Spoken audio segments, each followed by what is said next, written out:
You're listening to Nature as Beloved, Nature as Self, a podcast about wilderness Christian mysticism. I'm your host, Stephen Hatch, a contemplative living in New Mexico and former faculty at Naropa University. For over 45 years, I've been leading a simple lifestyle, combining family life with meditation, silence, and solitary time in the great outdoors. Along the way, I've developed an outlook rooted in Christian spirituality, informed by the world's great mystical traditions, and inspired by the wisdom found in nature. I'll be joined by my co-host, Will Warwick, also a contemplative, nature lover, and religious studies scholar. This podcast is for kindred mystics, lovers of nature, and people who consider themselves spiritual but not religious. It's for those who are genuine seekers of truth, goodness, and beauty. And it's for those who want to live a more authentic life. Please join us as we explore the vast landscape of this contemplative tradition.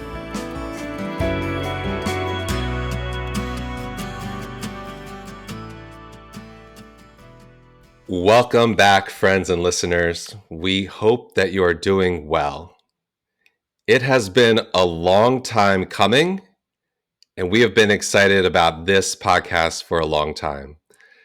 Today, we're going to be exploring the spirituality of John Muir, who really is the spark for this series. We wouldn't be sitting here today having this conversation if it wasn't for John Muir, his writings, and his contributions to spirituality. Yes, good morning, Will. John Muir is really at the fountainhead of wilderness Christian mysticism from our perspective, and his exuberance and his joy are just so they're so amazing, especially in these joyless times, when people are into conspiracy theories and all this negative news. John Muir really helps provide a buoyant attitude based on more eternal values that are found in nature. And we certainly need more joy in our current times, in the world we live in today. Yeah, we really do. So for our listeners who may not know who John Muir is, tell us a bit more about him, Stephen. Yeah, I'd love to. John Muir is a wilderness explorer, and he was a botanist and a geologist, really a Renaissance man who integrated many values. You might say the left side and the right sides of the brain. And so he was born in 1838 in Scotland. And one day when he was 11 years old, his dad told the family, well, we're moving to America. So they ended up in Wisconsin, homesteaded, and they had several farms that Muir worked, and most of the labor fell on him. His dad was kind of a fundamentalist lay preacher, and at one point he broke away from that, went to school for a couple years, and went on a 1,000-mile walk to the Gulf in Florida, where he caught malaria. He had a transformative experience. Actually, before that, he had been a famous inventor in Indiana and then in Canada, and he had an incident where a file slipped late one night, and he went temporarily blind in one eye, and then the other eye, in sympathy, went blind as well. And it was at that point he realized, you know what? I want to study the inventions of God rather than the inventions of humans. He said later, I could have become a millionaire, but I chose to become a tramp. So that's when he wandered through the South in post-Civil War times. And after he caught malaria, he kind of had a vision of the interconnectedness of all life and a biocentric view of life. And he had a vision that he needed to go to California to the Sierras, which he did. And he really became a kind of troubadour or muse for the Sierra Nevada mountains. Quite amazing the way he was able to integrate spirituality, a mystical spirituality, a sense of union with nature, with scientific studies of the glaciology of the whole region and of the botany of the region. He was the first one to theorize that the Sierras and Yosemite Valley were carved by glaciers. The state geologist of California, Josiah Whitney, thought he was crazy because the theory at the time was that some sort of cataclysm dropped the whole Yosemite Valley and formed it. And Muir realized, no, it was carved by glaciers. And guess what? Muir turned out to be right. So he's kind of a prophet for the whole Sierra region. Later, he married Louis Wanda Strentzel. That was in 1880. And then he worked on the fruit orchard that he inherited from his father-in-law. And he became kind of a workaholic. He talks about Scottish workaholism.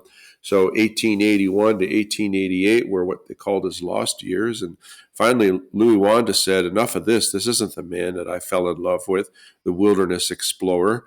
So she connived to have him go with some friends on some hikes in the Pacific Northwest. And he says he was born again on Mount Rainier, came back, started writing about wilderness, and became the conservationist we all love and know.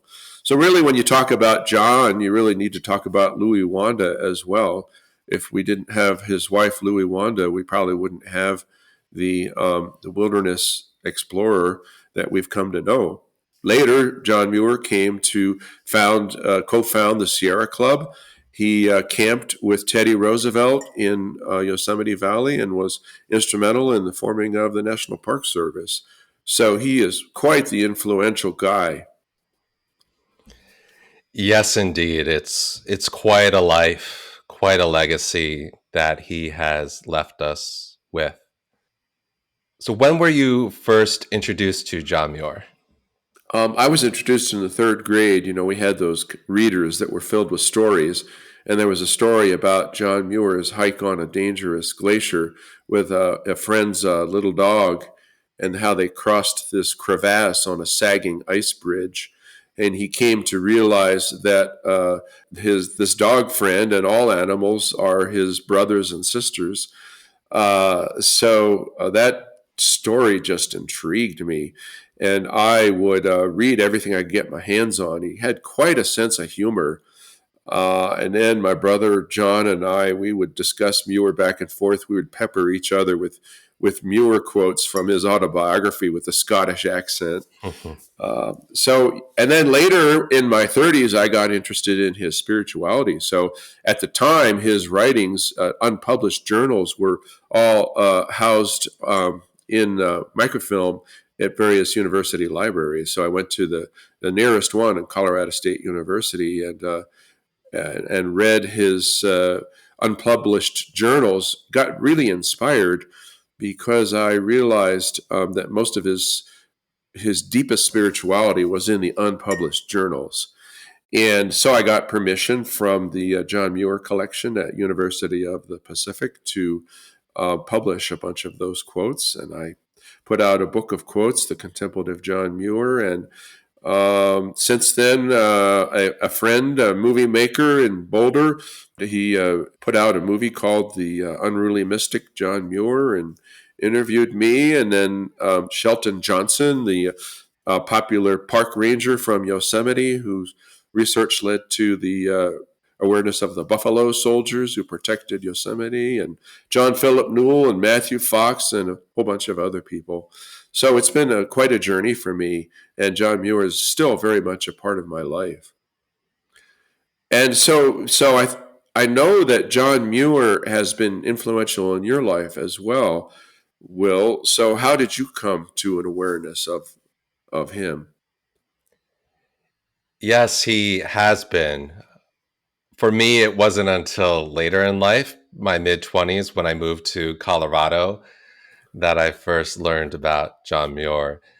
And it really started in a gift shop, probably Rocky Mountain National Park, where I came across that one quote that has stayed with me and that I've said multiple times on this podcast, which is everyone needs beauty as well as bread, places where we can play in and pray in, where nature may give strength to body and soul alike. That's beautiful. And I think you put that on your email at the bottom of your emails too. Yes, I did for those few years as I was beginning to get into the mountains more and hike more in Colorado. Just that one quote gave all that added meaning, Yeah. going outdoors. But then at Naropa, I eventually participated in your class on contemplative Christianity. And you gave a presentation during that class about John Muir, the mysticism of John Muir. And then it kind of clicked for me because I realized I had heard that name before. And here I was learning that there was much, much more to this person who came up with this one little quote. Soon after that, you gifted me a copy of The Contemplative John Muir, the book you were talking about, where you compiled all these quotes from his journals. And that accompanied me on most of my hikes thereafter. And I dog eared many pages, underlining several passages that resonated. And it became a source of meditation for me, adding to my practice of Lectio Divina while I was out there. And I would also say, too, that I very much resonate with the joy and exuberance that he talks about and expresses in much of his writings. For I, too, feel very similar when I'm outdoors, like he Yeah, you describes. you and I are similar that way. I'm sure most of our listeners have probably seen mugs and T-shirts and sweatshirts that all say "The mountains are calling and I must go." Yes. And that, of course, is a famous John Muir quote, which basically, by the way, shows his biocentric view that the mountains have a subjectivity Mm, all their own. It's not just humans deciding they want to go play in the mountains. yeah. So yeah, that very quote shows his.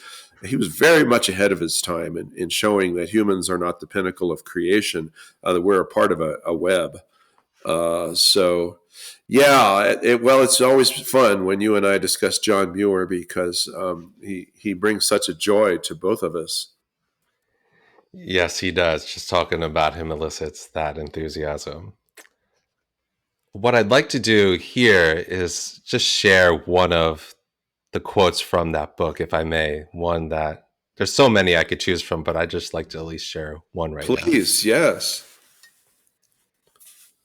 So John Muir says, when a human being is exposed to the beams of beauty which radiate from a mountain, he requires no training to enjoy a beauty that is also in himself, and which awakens in him when its rocky outer symbol appears. Man is not only a channel through which nature flows, he is a bundle of world which lies calm until stirred by the appearance of this material symbol, the mountain. Thus, all of nature is found in man. Squeeze all the universe into the size and shape of a perfect human soul, and that is a whole man. That is beautiful.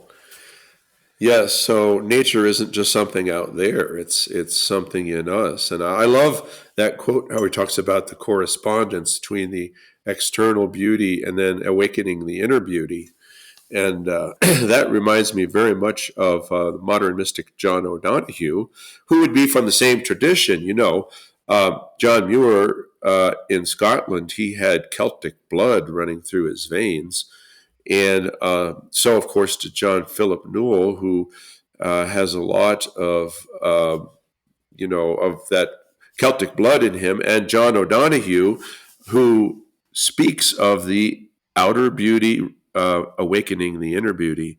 O'Donohue, who passed away way too early, says that the outer beauty of the world is awakened when the inner beauty of our inner gaze at that beauty comes to the fore. He says that beauty is shy until that inner beauty is manifest. So if you look at things with an attitude of awe and wonder, they will manifest their beauty. They will feel that you are worthy to have the revelation of their beauty appear. So that Celtic connection, John Philip Newell, John O'Donohue, John Muir, three Johns, really is important in our culture where there are so many people who are of Celtic descent. So that quote that you give just is so amazing. Something we've lost in our culture, that sense that all of nature is within us. There's that other quote. He says, I only went out for a walk, but stayed out till sunset. For going out, I found, was really going in. There's another question that's coming to my mind right now that I have for you. What would you say is the epistemological value of joy and exuberance? Well, it's interesting. In philosophy, epistemology is the study of how we know what we know. And John Muir was fascinating in the way he saw joy as a means of knowing, that it was a way in which we know the depths of nature in a way we otherwise would not. And so it's quite amazing. John Muir's sense that joy is not just a mere emotion, but it is a faculty for knowing the natural world and indeed all creatures. I found revolutionized my life. It wasn't just the rational mind, it wasn't just intuition, but joy itself wasn't a mere emotion, but a way that you could know. He says, I think one of the properties of that compound which we call humanity is when exposed to the rays of mountain beauty, it glows with joy. And then when he gets up into the Sierra, he was a sheep herder the first year that he went up there. And when they got to the mountains, he just was ecstatic. And he said, now we are fairly into the mountains and they are into us. There's that correspondence of the mountains inside of us. And here's the key. What bright, seething, white fire enthusiasm is bred in us without our help or knowledge, a perfect influx into every pore and cell of us, fusing, vaporizing by its heat, until the boundary walls of our heavy flesh tabernacle, our body, seem taken down and we flow and diffuse into the very air. Now I am no longer a shepherd, but a free bit of everything. So you catch there that the enthusiasm is a kind of heat, that is the joy that fuses us with the natural world. So that joy is actually a way that we know the natural world. And we could say that about, anything. Remember, the mystic Howard Thurman says, don't ask what the world needs, ask what makes you come alive. And that's what the world needs. That will lead you, to your sense of profession. So John Muir very much had this sense that the joy led to a sort of a passion or a heat that would melt his identity into the natural world, enabling him to know it. There's also a sense of a spinning sensation to joy that John Muir talked about. He'd talk about dancing down the mountains after some exploration. He was so excited.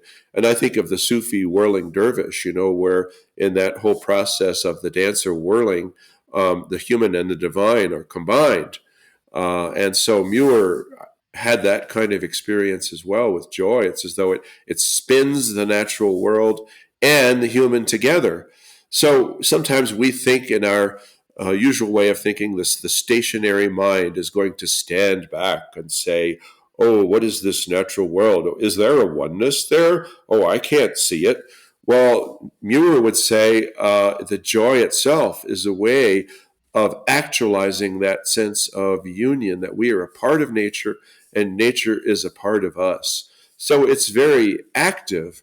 There's another passage where he talks about the music that occurs when you're hiking. He says, if you want to hear the music of the mountains, run down a talus slope. That's the in the alpine tundra, those pieces of rock that were exfoliated by the glaciers. He says, you want to hear the music? He says, tie your boot firmly, and he says, run with even speed down the talus slope, and you will hear the music of the mountains, because there's that kind of clunk, clunk, clunk, clunk, clunk, clunk, clunk, clunk of each rock. So it's very active. So he gets to know his union with the mountains in an active way through the emotion of joy, through that kind of elation, and through that exploration in the mountains that's very active. No stationary human mind that stands back detached can give us a true knowledge of our connection to nature. No, it's the joy that kind of melts our identity and spins us into oneness with the natural world that Muir would talk about. When I learned that, that was profoundly transformational for me. How so? Can you say a little bit more about that? Being trained in philosophy, I often have that sense of doubt about everything. Even when there's an epiphany, some kind of insight, the doubt comes up. And that's a good thing to have. Buddhists talk about the great doubt that enables you to get the root of all things that's beyond doubt. But still, it can be a hindrance at times. And Muir gave me the permission to realize that whenever I felt a deep exuberance about things, not just a shallow, superficial joy, but whenever I felt a deep kind of joy, that was a form of perception that the divine presence was giving me to realize that there's truth involved. In this case, in my connection to nature, to specific landscapes. For me, especially the Rocky Mountains, the desert Southwest, and the Pacific Northwest where you live. Muir's whole philosophy helped me realize that I could let go of the doubt and really get into the sense of joy and share that joy with others so that they too can have that experience of that fusion of nature that occurs in the out of doors. Yeah, that's beautiful. And I love hearing you speak about this. As you were sharing, I could imagine John Muir dancing or running down a hill in the Yeah, wild. yeah, Um, as that is relatable. I mean, that's the sense that I get when I return to the mountains and get out of the car. Just want to leave. Just want to break out into song. Just want to kind of float and glide and be there. yes, yes. It's so funny because John Muir had a lot of scientist friends, and some of them were botanists, some and geologists. And he was sitting around a campfire with one of the botanists at one time in the Sierra, and he said he was pointing out how the campfire was illuminating the silver firs around the campfire. So he says, "Look at the glory! Look at the glory!" And there was a woman friend with them. Mrs. Chilwell is the name that is presented there. And she says to the botanist, "Why don't you respond to Mr. Muir? Aren't you going to be respectful, and acknowledge his joy?" And the scientist says, "Mr. Muir is so perennially joyful about everything. I like to tease him and not respond." So yeah, he just had this incredible joy, and it attracted. It made him very attractive to women. He had lots of women who just loved being with him, and so he had all these women friends and these scientist friends. I also think of him, we talked about dancing down the talus slope. He had a long beard and shaggy hair, and then he would put a campfire ash on his face to form as a kind of a sunscreen. So he'd come dancing down the mountains with his face all full of charcoal. He said with he loved kids as well. He says that some of his children friends would be scared of him at first, because here's this guy with this shaggy hair, they talked about him as a John the Baptist. Repent, for the kingdom of Sequoia is at hand. John the Baptist was not more eager to baptize all of his fellow sinners in the Jordan than I to baptize mine in the beauty of God's mountains. So even his very appearance had this kind of, this wild man, this absolutely ecstatic, joyful presence. Where do we find that in our time? Hardly at all. I mean, this guy just is able to inspire joy in all of us.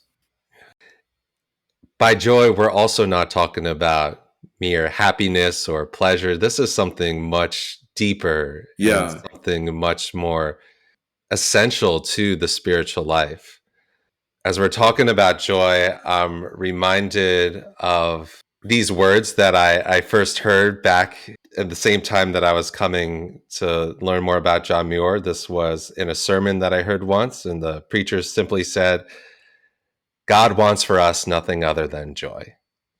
beautiful.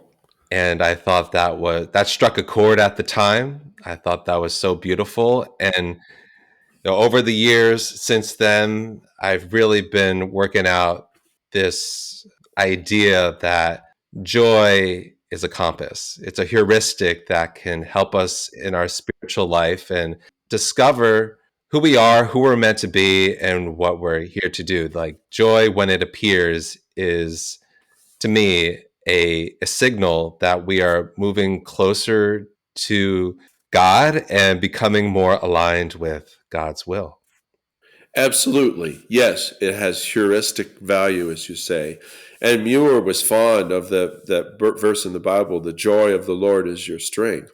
He also talked about waterfalls and bighorn sheep and all kinds of creatures. He took another phrase in the Bible, that they're all rejoicing in their strength. So there's this sense that self-confidence and joy go together. So Muir would say, follow the joy wherever, Joseph Campbell said, follow your bliss. John Muir would say, follow your joy, and it will lead you where you need to go. People didn't understand his calling, because he was an incredibly skilled inventor, and he left it all behind after that industrial accident where he went temporarily blind. It's kind of similar to a shaman's experience that has some sort of illness that catapults them, into their calling. But he went on this quest where he became really a naturalist, pressing plants and doing nature studies, taking odd jobs to be able to finance all of this. And people didn't understand it at the time. Well, they were like, why don't you follow some respectable career? He'd say, I can't. The Spirit is leading me in ways that I can't help. It was the joy that enabled him to find that calling. And here he became one of the most, famous Americans. It's quite amazing where joy can lead us, and quite instructive for our time. We could probably go on more about joy, but there is also so much more to Muir that we want to talk about here today. Another quality that emerges in his writings is beauty. That is a constant refrain. Yes, absolutely. Beauty is there constantly in his writings. It's interesting.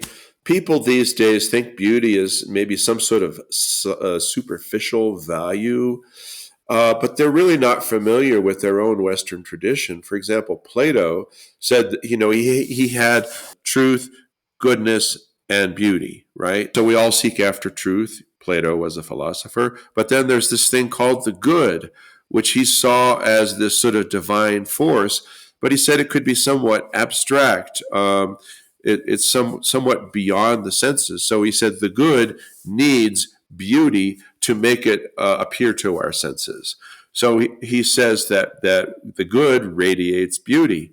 So we know that when a person it has especially good soul qualities, they're a good person, it radiates in their visage. They become radiant, and that beauty shines through. So Muir had this same realization that beauty is not some sort of superficial value. It's at the very core of things because it radiates the soul quality of all things. So beauty for him was a key value. And it's something we so desperately need in our time when we focus on ugliness, we focus on devastated landscapes, we focus on the problems that have come with climate change, human air pollution, and water pollution. But we'll never be motivated to take care of this amazing planet unless we fall in love with the beauty. So this is exactly what Muir did. And in fact, he identified God with beauty. He said, oh, the infinite abundance and universality of beauty. Beauty is God. What shall we say of God? We shall not say of beauty. No synonym for God is so perfect as beauty, whether as seen carving the lines of the mountains and glaciers, or gathering matter into stars, or planning the movements of water, or gardening. Still, all is beauty, and nature's modes work toward beauty and joy. A tree takes sunshine and grows. Our souls take beauty, strive, and grow. I love it. I love it. We mentioned John O'Donohue before, Yes, who wrote a book called Beauty. yes, And he describes beauty as that which alivens the soul, expands the mind and the heart. I agree with Muir and what you're saying, that, and John O'Donohue, that beauty has that capacity to take us out of our minds and move us into that participatory union that you were describing before. yes. Well, also teaches that the aesthetics of life have a role in our spirituality. I think of that verse where St. Paul, he says, whatever is lovely, whatever is admirable, think on these things. So we need that in our times, that sense of an aesthetic approach to truth. And that beauty is found in all things. And John Donahue is definitely another person. I think I must have listened to 100 hours of his recordings, on CD. And beauty, I would say, is the dominant feature there. Beauty viewed as a very deep spiritual trait. And when we talk about beauty, we also often talk about awe and wonder. How do all of these three help us experience or find deeper meaning in our lives? Well, a sense of awe and wonder are absolutely crucial in our experience of divine truth, which we're all seekers on the spiritual journey. And really, I would say that the chief value of spirituality is to bring a sense of awe and wonder at this amazing life we've been given. Edward Abbey, another nature writer, says here were so many times in our religions focused on some other life. Christians, maybe heaven, maybe moksha for Hindus, maybe nirvana for Buddhists, and so on. He says, but none of us is worthy of the life we've been given here. He says, be true to the earth. And awe and wonder is the crux of true spirituality. And here it is, I believe, that good religion and good science meet. Because good science puts us in touch with a sense of awe and wonder. Just look at deep time. I live in the Southwest and the rock layers show, here was a glaciation on this layer, and on this other layer, there were huge sand dunes. On another layer, there was an inland sea. On another layer, there were tropical forests. It puts you in this place of utter awe and wonder of this planet that we live on. And similarly, spirituality is meant to take us to a place of awe and wonder at this planet. And that's precisely what the forms of meditation that we teach do. I'm thinking specifically wilderness contemplative prayer and wilderness insight meditation that give us a sense that all things are constantly emerging out of the silence or out of the spaciousness, out of the inner canyon, or out of this sky of awareness. And where are they coming from? We don't know. They're like echoes emerging out of nowhere. So Muir really played on this sense of awe and wonder that really offered him a sense of the divine presence. And awe and wonder characterized all of his writings. It's quite amazing when you read his journals. He'll have one page of mystical reflections about his oneness with nature. The opposite page, he'll have scientific measurements, of angles of the glaciers and all kinds of observations from the scientific mindset. And these come together, science, spirituality, both bringing him a sense of awe and wonder. So, yes, awe and wonder are just absolutely crucial to why we're here on earth. And if we don't have awe and wonder, we will not have the energy to take care of this amazing planet. A sense of guilt, a sense of dread, a sense of fear, a sense of, oh, what you finger wagging. If we don't change our ways, this is what's going to happen to us, is not enough. Many of us need a love affair, a sense of awe and wonder at the natural world. And then that gives us the impetus to take care of this amazing planet. As Terry Tempest Williams says, an erotics of place leads to politics of place. So what she referred to as an erotics of place is that sense of falling in love through awe and wonder, the sense of beauty, the sense of joy with the natural world, and that it is that leads us to want to take care of this amazing planet. A sense of guilt, a sense of fear and dread alone cannot do it. We simply go numb inside because there's so much pain in the world. But when we focus on a small sliver of what brings us joy, in this case in the natural world, then we're able to work to, really help take care of this planet. Amen to that. That's also a sentiment that is echoed in the late Pope Francis's encyclical Laudato Si. Also saying much of what you were saying just there, that we're only going to be motivated to care for this common home that is our earth by first falling in love with it and having that sense of awe and reverence towards it. That's beautiful. And that's so wonderful that a person of his stature would say that. And of course, in taking the name of Francis, he's resonating and calling to mind all of Franciscan spirituality. You might say St. Francis of Assisi is another John Muir. Yeah.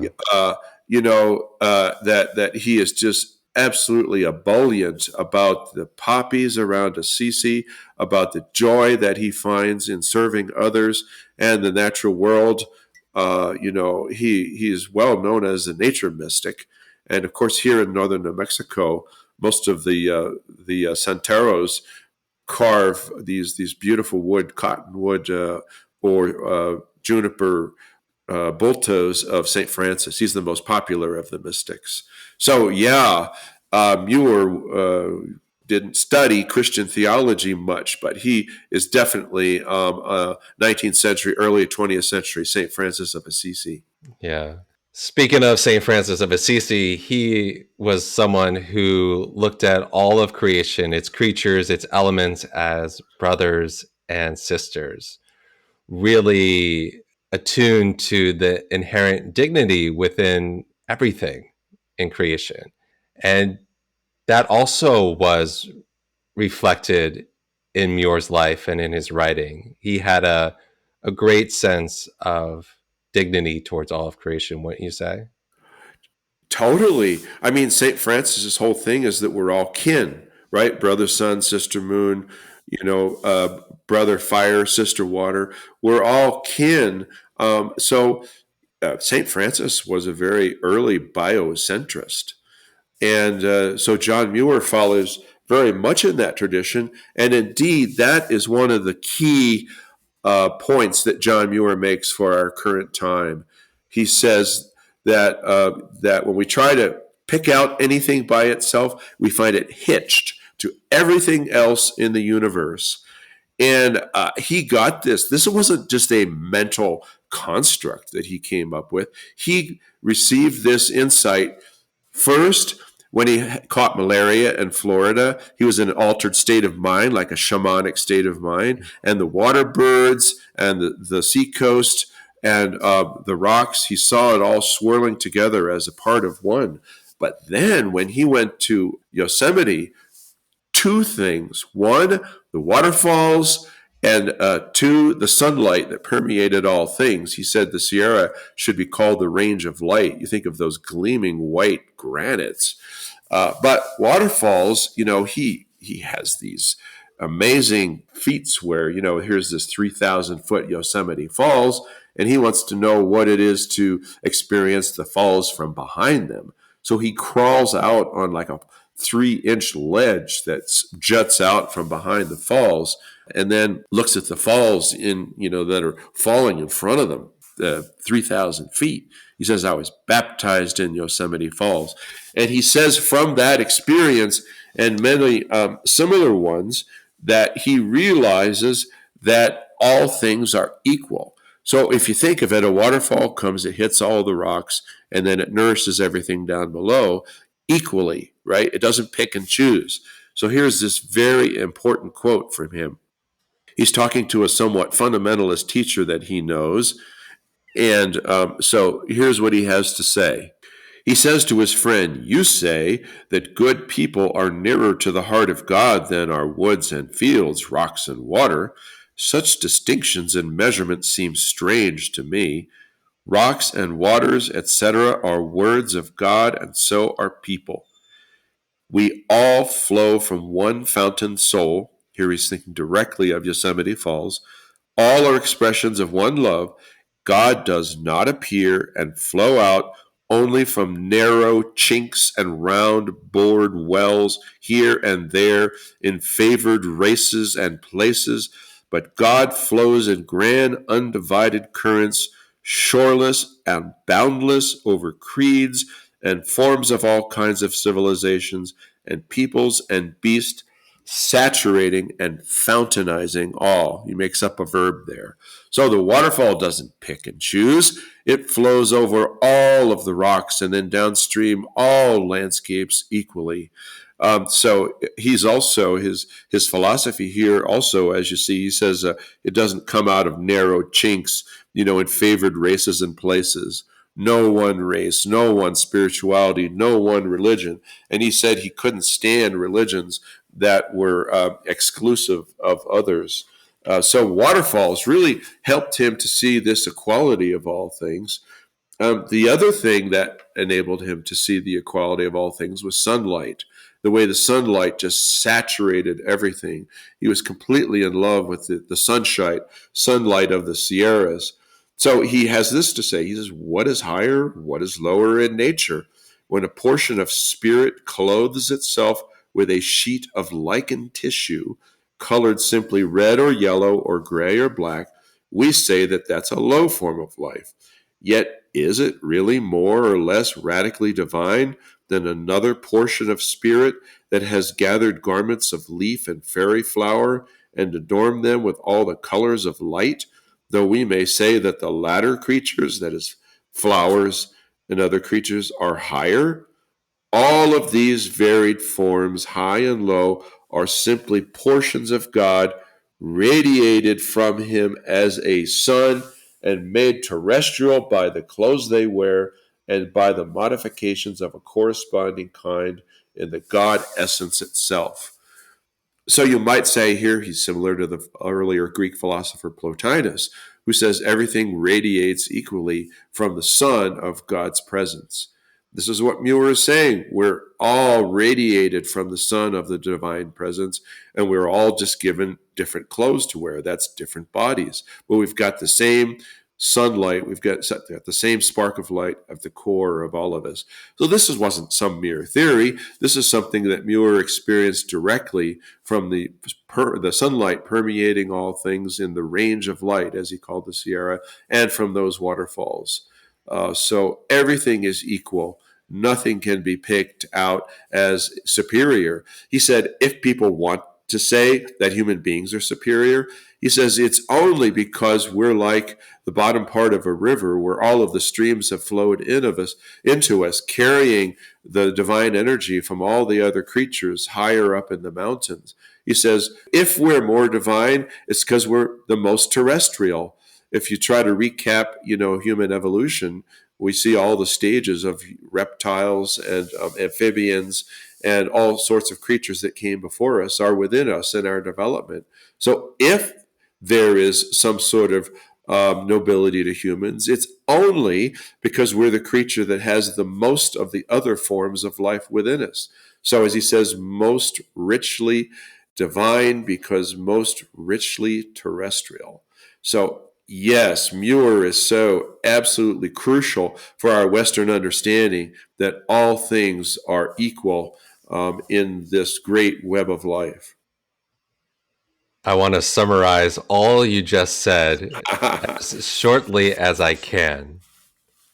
God loves us all, full stop.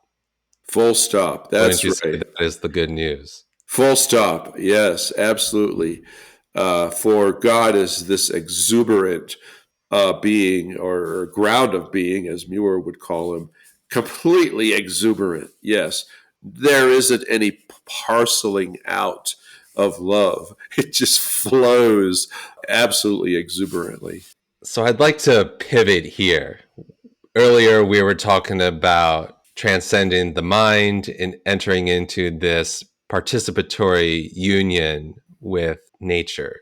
I am hoping that you can share with us more, what that's like and what that was like from yours experience, melting into nature. Yes, it was really a big part of his philosophy. So, Muir, in his experience of divine union, which for him is experienced mostly within the natural world, Muir, in his talking about divine union, which he experiences mostly in union, really sets forth a sense of the unique aspect of Christian mysticism without even calling that. Although he says Christianity and mountaineer, he coins another word here, are two streams from the same fountain. So, in many of the Eastern traditions, there is a sense that the separate self kind of melts into a union with the greater whole, with the divine. And in many forms of Hinduism and Buddhism and Sufism, for example, the individual self disappears, right? And then there's just the larger whole, and the ego self never comes back. Muir has an innately Christian form of mysticism, which says that when the individual melts into divine union, lo and behold, it reappears connected to all things, but more individual than ever. And of course, in the Christian tradition, this is because of what we call the circle dance of the Godhead, which is the moment we melt into our source, the source melts back into us. They use the technical term perichoresis, which is the circle dance. So there is this dancing back and forth, constant movement. Some of the mystics call it a whirlpool.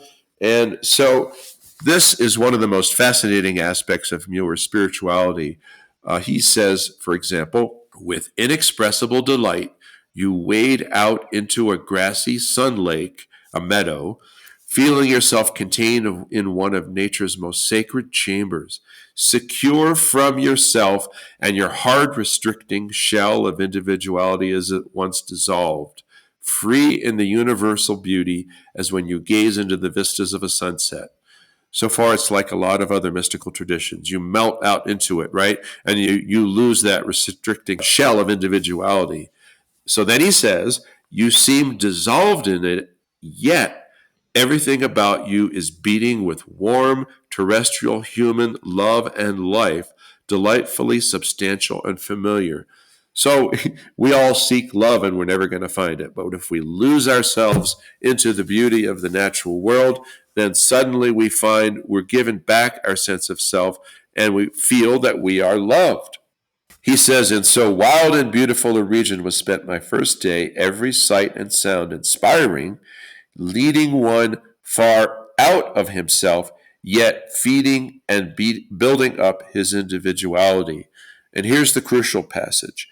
As we study and mingle with nature more, the pain caused by the melting of all beauties into one first God beauty disappears, because after their first baptismal submergence in fountain God, they go again washed and clean into their individualisms, more clearly defined than ever, unified yet separate.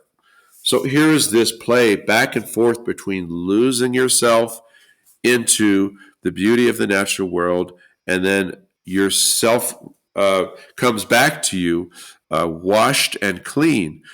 That last passage was based on an experience he had camping up at Lake Nevada in the Sierras. It was snowing, and so he's in his tent, and everything disappears in this snowstorm. And then about midnight, he says the sky is clear, the moon comes out, and everything is coated with this layer of beautiful snow. And then when the sun comes up, everything is just full of divine glory. So he says that it all disappeared in the snowstorm. It died, went before God, and then came back to its earthly habitation. You think of every tree, needle, cluster, every rock. As a photographer, and you as a photographer, Will, we know we like that sense of contrast and definition. And he says it all comes back more clearly itself, washed of all of its mere earthiness and clothed in this sort of divinity that's within it. He says it has its spirituality spiritualized. So there's a sense in which we disappear into union with the divine. We're washed clean of our ego self, and then we come out more unique than ever, able to share our gifts with the world. And this doesn't happen just once. It's kind of a cycle. Back and forth we go in meditation. Often we might disappear into spaciousness, into the interior canyon, and yet all of our thoughts come bubbling out of this inner abyss, out of this sky, more sacred than ever. So it's a beautiful vision of divine union that Muir has here. That really is so beautiful, and it resonates with my own experience. When I go into the mountains, when we go into the forest here, it really is a rhythm of remembrance.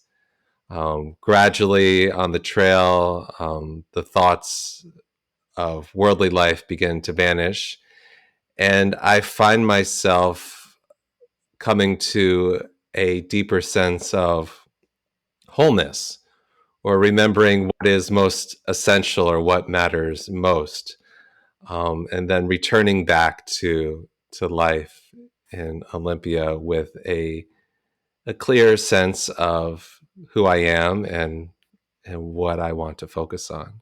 It's very much like a death and resurrection, sort of like your mundane concerns are sort of put to sleep, at least temporarily, and then you're born anew through the joy and beauty of nature. Yeah, renewal is the word that I use, and this is often, Sabbath has that quality of renewing us and reminding us of what's most important. Absolutely. It's kind of like mini baptisms or stepping into the water again and again. That happens over and over again. Yeah, perpetually. Yeah, some more profound than others. Mm-hmm. But as we're talking about John Muir, there's one example that is relevant. He had his own born again experience that really changed the trajectory of his journey. That's right. I just described the experience of the trees, as it were, born again after the snowstorm at Lake Nevada in the Sierra. But Muir himself talks about his born again experiences. So it's interesting. His dad, Daniel Muir, was a fiery, reformed preacher, and he harped constantly on this sense of the need to be born again. But Muir morphed this language into his experience of the mountains. And so, really, he has a multitude of born again experiences as he is in the Sierras. In fact, he says every night we fall into the death of sleep, and in the mornings we're born again to a whole new world. But this first occurred for Muir on his first visit to California. He first came in 1868 with a friend, and they started to hike toward the Sierra. They hiked across the Santa Clara Valley, where the sunshine and the clarity of the air made him feel like he was walking in a lake of light. And he said that the San Jose sky wasn't simply pure and bright, but it was mixed with plenty of well tempered sunshine, and it possessed a positive flavor, a taste that thrilled throughout every tissue of the body. He says every inspiration of this sunlit valley leaded a well defined piece of pleasure that awakened thousands of new palates everywhere. He says that both he and his companion had lived on common air for nearly 30 years, and we never before this discovered that our bodies contain such a multitude of palates, or that this mortal flesh, so little valued by philosophers and teachers, was possessed of so vast a capacity for happiness. And then he goes on and says, we were new creatures, born again, and truly not until this time were we fairly conscious that we were born at all. Never more shall I sentimentalize about getting free from the flesh, for it is steeped in like a sponge in immortal pleasure. Then later, the next year, he had a job as a sheep herder, and he came to this place called 20 Hill Hollow, which was filled with composite flowers, sunflowers. It would be on the west side of the Sierra, and he was there. He had this experience where he felt like he merged into this meadow of flowers. He says it was difficult to tell whether more gold was coming from the sky, from the sun, or from the flowers. He says there's two congolded suns that are reflecting back and forth. It puts him into a state of ecstasy. He says both I and the sheep became meditative, soaked and steeped in the sunbeams, and they reached to the joints on the marrow. And then he says, in this you cannot feel yourself out of doors. Plain sky and mountains ray beauty which you feel. You bathe in these spirit beams, turning round and round as if warming in a campfire. Presently you lose consciousness of your own separate existence. There's the baptism, the death. You blend with the landscape and you become part and parcel of nature. Never shall I forget my baptism in this font, for it was an immersion in God's shoreless atmosphere of beauty and love. So we saw this experience at 20 Hill Hollow on the west side of the Sierra as a kind of born again experience that amplified his other experiences that he had. Then, when he actually reached the Sierra Nevada with the sheep, he exclaimed, how glorious a conversion, so complete and wholesome it is. Scarce memory enough of old bondage days, that is, under his father's fundamentalism, as a standpoint that's left to view it from. In this newness of life, we seem to have been so always. So there's this born again experience, and I've identified at least three elements of what Muir needs to be, what he means to be born again. For him, being born again means first a transformation of the body into an extended sense organ. So he says we have a multitude of palates. He says we often know more through our feet than we do through our eyes. So it's the sense that his whole body is tingling and vibrating with the beauty and joy. Uh, for a Victorian era, for a person to be saying this, especially for a man to be saying it, was quite revolutionary. That his entire body was how he experienced this kind of born again experience that occurred for him every day in the wilds. So this fact that a whole body experience is a part of John Muir's expression of a born again or conversion experience is really relevant for our modern times when people are looking so much for a body-based, senses-based kind of experience of spirituality. And here, John Muir is probably more advanced in that than many people even are these days. He was able to combine his rational mind of scientific exploration with his ability to feel this born again experience in his body. In fact, he even did some of his scientific research using his body when he was trying to discover how the Sierras were glaciated. He said, I wore gray clothes and I crept up onto a glacier polished slope. And then I sat on there and I tried to imagine exactly how it felt to be the glacier. So through his body, it's like he received this energy from the rock that helped him come up with his scientific explanation of how glaciation occurred. So a profound integration of the mind and the body. There's none of this thing of, oh, you're overthinking it, as though thinking's bad. For him, thinking and body all go together. So, really, that was the first element of his born again experience of the whole body as an expanded sense organ, not just the eyes, not just the ears. But the second thing is an experience of union. When he had this sense of union with the landscape, he felt born again. He felt he was able to let go the pain of his childhood, of being raised under a fundamentalist, abusive father, and so there's this sort of merging with nature that is the second aspect of his born again experience. And then the third is the sense of loss of self that went with that, something that he experienced under the influence of exuberant joy and under the influence of this love of beauty. So all three of these elements are part of his born again experience, and I think they're very instructive for our time.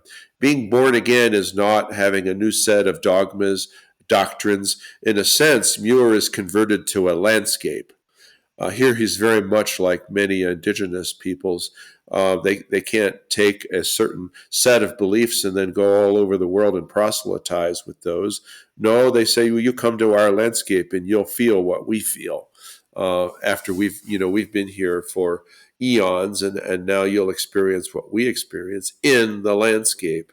So very much a space-based sense of conversion experience for John Muir. To me, it strikes as a very incarnational and holistic way of being. Absolutely, yes. I'm also reminded of the fact that he was actually quite the athlete, hiking 25 miles a day and considering that a light trek. Yeah, that's right. Yeah, you always hear the quote, that, oh, I don't like the word hiking. I like the word sauntering or sort of meander. But people don't realize that there was meandering part of his exploration and hiking, like you say, 25 miles, 30 miles a day, which was considered just normal for him. He would be cruising on the Pacific Crest Trail. He would. And, he had two daughters with Louis Wanda, two daughters whom he dearly loved, and he took them hiking and on Sierra Club excursions, and they really carried on his legacy. Yeah. Speaking of legacy, there's one other piece we wanted to touch upon today. In recent years, the past 5 years, some have claimed that Muir was a racist, but I know you have other thoughts about that, and I'm curious to hear more about that. Yes, I remember when I first heard this. There was a article by Michael Brune in 2022, who was the head of the Sierra Club, saying that Muir was a racist and we should take his name off of all of the natural events and the schools, all of the natural features and the schools and everything, that we should not look up to him. He wanted to detach the Sierra Club from Muir. And I remember what a sense of, I was so crestfallen because I've always viewed Muir as this person who's completely open to all kinds of peoples, and it was quite difficult. So later on, I realized that Michael Brune had really not done his research, and that actually the situation was a lot more complex than what we were given. I would like to say that we live in an era of cancel culture where if we discover just one instance of racism, sexism, homophobia in a person from the past, there's a tendency to want to cancel all of their insights and say they should not be looked up to or respected. And I view this as incredibly arrogant because guess what? People are going to do the same with us someday. They're going to look at us. They're going to say, oh, they did animal testing. Oh, look how they polluted the earth. Oh, look how they favored the billionaires. Look how they destroyed the environment. We shouldn't look at anything positive they had to say. It's all bad. And that's just not very realistic.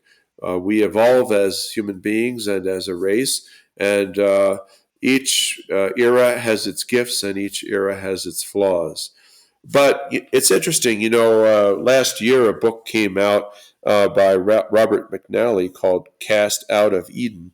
And it's basically showing that John Muir is a racist, that he was a racist. He was against black people. He had a dim view of Native people. And so there's been quite a bit of research. My friend Harold Wood has done research to try to show what is the true nature of the claims that are being made. And I've done quite a bit of research myself in all of this. And what I've discovered is that Muir, like all of us, evolved in his understanding of other peoples, specifically in Native peoples, which is where this is often brought up. The instance that's brought up is in 1869, I believe it was, when he was at a place called Bloody Canyon in the Sierra, and he came across a band of Mono Indians in the eastern Sierra. Now, remember, they had taken their land taken away. The gold rush had displaced many of them, and then the army had come in and further displaced many. So many were not in their normal environment. They were depressed. They were having a difficult time, and that's when Muir first met them. I think it was some 15 years after the event in which the army drove them out of Yosemite Valley, 15 years before he got to California. But what I discovered is that in his 1869 account, he was a young man then. He encounters this band, and he says that they are dirty, that they're full of dirt and filthy, in fact. And so this gets talked about again and again. Very unfortunate words that he used. But what I discovered, to be honest, is that Muir criticized anyone who had dirt on them. He criticized Confederate soldiers that he saw throughout the South as he went on his 1,000-mile journey. He criticized white mountain men. He criticized loggers, and a guy that he worked with, Billy the Shepherd, who he said had this package of fatty meat that was covered in insects and mica grains and dripped all down his leg. So he had sort of this Scottish idea that cleanliness is next to godliness. So when he encounters this band of Mono Indians, he has the same sort of observation as he had for all these other white people that he met. He is repulsed by the dirt. But if you follow the account and you go all through the different tellings of this account, by the time you get to 1911, his view has changed. He still talks about the dirt that was adhering to their clothes. But he also quotes a line from Robert Burns, an Irish poet, that says, "It's coming yet for a that man to man the world o'er shall brothers be for a that." So he says there's a sense that we're all brothers, and he says, if I knew them better, perhaps I would actually come to like them and love them. So there's an evolution in his view. And actually, when he recounts a childhood instance in a debate that a neighbor of his had in Wisconsin with his father, and the neighbor said these poor ho-chunks, who were the tribe that was there, were sort of displaced from our land when all these new Anglo farmers were coming in. Muir says in 1913 that he actually sided with his neighbor He says that the Ho-Chunks were landless, and it only became harder and harder for them as more newcomers came in. And so he sides with the neighbor against his father. His father was saying, oh, they don't deserve the land. His neighbor said, yes, they do. And in 1913, Muir reminisces that he sided with the neighbor. But the thing is, even in his own evolution, even though Muir's first encounters with the Californian natives was not what all that we feel it should be, later he had 5 trips to Alaska. And it was then that he realized, oh, these people are actually, the Alaskan natives are much more honorable and noble than most of the whites are. He had many guides. He lived in the Tlingit culture up in Alaska, and he came to realize, he says, well, these peoples, they should send missionaries to the whites. And there's a telling, he was realized that the European diseases came and were devastating villages. He came to islands where he saw that there wasn't a living person. They'd all been wiped out by smallpox. And he came to some other villages. There's one instance where there was a mother that had run out of breast milk. So Muir managed to find some condensed milk on the ship they're on, and he fashioned a nipple on a bottle and actually fed the baby. And so there were many instances like this where he realized the native peoples were quite noble. He was with a missionary friend, a Presbyterian missionary who was giving a standard gospel message. And then it would get to Muir's turn, and he would basically say, we're all brothers and sisters. And he would downplay what his friend would say to the natives. And it got to where the native people, the Tlingits and others, said, we want to hear Mr. Muir. And he had such a fascination with glaciers that they dubbed him, they gave him a nickname, the Ice Chief. So there was a real rapport among them. So his view of native peoples evolved as he came more and more into contact with them, especially in Alaska, to where, he would say later in a quote in his journals, to the Indian mind, all nature is instinct with deity. A spirit is embodied in every mountain, stream, and waterfall. And this very much, of course, was his own view, which we might call a Christian animism, which is that every creature is inhabited by a spirit. And so this was very much something that he learned from the native peoples. And he says that these people interest me greatly, and I love coming to know them, and I can see in their eyes that they are my brothers. And he contrasts them with many of the whites who he feels have very materialistic values and don't care much about nature. The last point I want to make about this is that later in life, Muir joined a friend of his, Charles Lummis, who established a Sequoia League to help Native Americans and to help with food and with supplies. And so he actively gave of the wealth that he had made during his years as a cherry orchard. Well, he had many different types of fruits on the Martinez farm in California that he inherited from his father-in-law, and gave quite a bit of money to the forms of Native American empowerment organizations that were there at the time.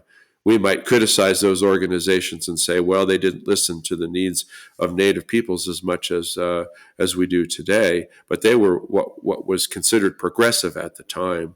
So my point is that these various writers really didn't do their research. They really didn't look into how Muir's view evolved over time, and they really didn't cut him any slack in realizing, you know what, there's an evolution of consciousness, and people are going to judge us according to standards of which we don't even know yet in the future. So, yes, Muir wasn't perfect. Yes, early on, he had some unflattering things to say about natives, but his view evolved. And if Muir were alive today, he would very much have supported, for example, Barack Obama's creation of the Bears Ears National Monument, which had 5 tribes co-managing it with the National Park Service. Muir have been very much in favor of that. Thank you for sharing that with us, Stephen. I think it is really important to see how John Muir changed throughout his life. And that itself is an example of the change that we are capable of. Yeah, that we can change too, that we're not stuck in our ways, that we can evolve as well. And we need to be open to the fact the future is going to critique us, just like some people in our era are critiquing Muir. Yeah. This conversation today has been a real delight and joy, just as we had hoped for. It's been a lot of fun, Will. As we begin to wind down here, I would like to share another quote. There's so many to choose from. We could probably just do a whole episode on quotes by John Muir, Go for it, but I Will. would like to share another one. This one actually comes from the Meditations of John Muir, compiled by Chris Hyland. It's a longer quote, so get comfortable. All right. We find in the fields of nature no place that is blank or barren. Every spot of land or sea is covered with harvests, and these harvests are always ripe and ready to be gathered. And no toiler is ever underpaid. Not in these fields, God's wilds, will you ever hear the sad moan of disappointment. All is vanity. No, we are overpaid 1,000 times for all our toil, and a single day in so divine an atmosphere of beauty and love would be well worth living for. And at its close, should death come, without any hope of another life, we could still say, "Thank you, God, for this glorious gift," and pass on. Indeed, some of the days I've spent alone in the depths of the wilderness have shown me that immortal life beyond the grave is not essential to perfect happiness. For these diverse days were so complete, there was no sense of time in them. They had no definite beginning or ending, and formed a kind of terrestrial immortality. After days like these, we are ready for any fate: pain, grief, death, or oblivion, with grateful heart for the glorious gift as long as hearts shall endure. In the meantime, our indebtedness is growing ever more. The sun shines and the stars, and new beauty meets us at every step in all our wanderings. Beautiful. Yes, I resonate with that terrestrial immortality. Can't tell where the day begins or ends. It's just all one eternal now. Thanks, Will. That is a beautiful quote. I remember reading this quote with you and Joanne after one of our hikes at Mount Rainier. And you also reminded me that these places and these days, they stay with us in memory and continue to shape and inspire us throughout the year. That's true because Viewer viewed memories not just as a psychological function, but he called them holy spirits. That memories actually are have a life of their own. So yeah, when a memory comes to you, it's a Holy Spirit visiting you. So that is just so beautiful. You know, our days when we don't feel so good and things are getting us down, and a memory of a former adventure comes to us. That's a divine presence that's coming to us, and I just love that approach. Well, here's to gathering many more memories this summer. Yes. I'll look forward to hearing about your adventures and seeing your photos. And for me, that includes Alaska this summer. And how about you? What are your adventures? The only thing that we are looking forward to is heading up to the North Cascades to explore that area some more. Beautiful. Yes, that will be wonderful. Well, those Holy Spirits will be within us in all of our, as Muir says, in all of our afterlives and after deaths. Well, thank you so much again for this wonderful conversation. Thank you, Will. It's been delightful. I'll look forward to our next one. Me too.